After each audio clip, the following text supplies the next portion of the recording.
afin de respecter les distances de sécurité. Financièrement, c'est compliqué, alors ce restaurant prépare déjà la reprise avec une option sur le trottoir. Là, on peut imaginer quand même une bonne dizaine de tables, donc ça fait déjà 20 couverts. Et il y a urgence dans ce restaurant qui n'a le droit pour l'heure que de servir à emporter. Combien de temps on pourrait tenir encore là, comme ça? Je pense que c'est... Jusqu'au mois de septembre, on peut venir comme ça. Après, ça devient très compliqué. Une affaire comme ici, il faut faire une quarantaine de couverts par jour pour être rentable.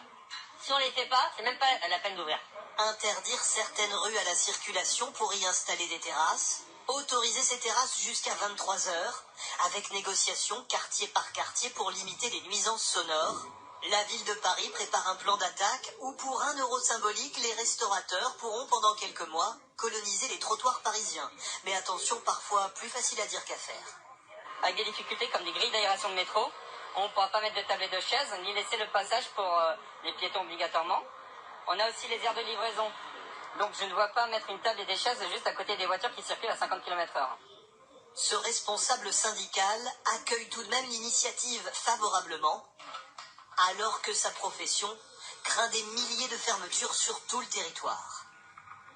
30% des établissements qui vont faire faillite ou qui ne pourront pas réouvrir. C'est l'hypothèse pessimiste. C'est le... Non, je dirais normal, malheureusement.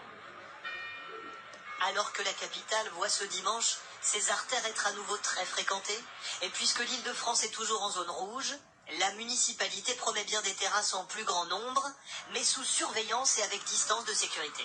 Les touristes ne viendront que s'ils ont le sentiment qu'ils ne prennent pas de risques sur le plan sanitaire. Et la police nationale et les polices municipales seront là pour les faire respecter. Sinon, le risque, c'est simple, c'est l'épidémie qui repart et le confinement qui revient. Paris n'est pas la seule ville à vouloir des terrasses élargies. Bordeaux, Nantes, Strasbourg, beaucoup d'autres municipalités se préparent.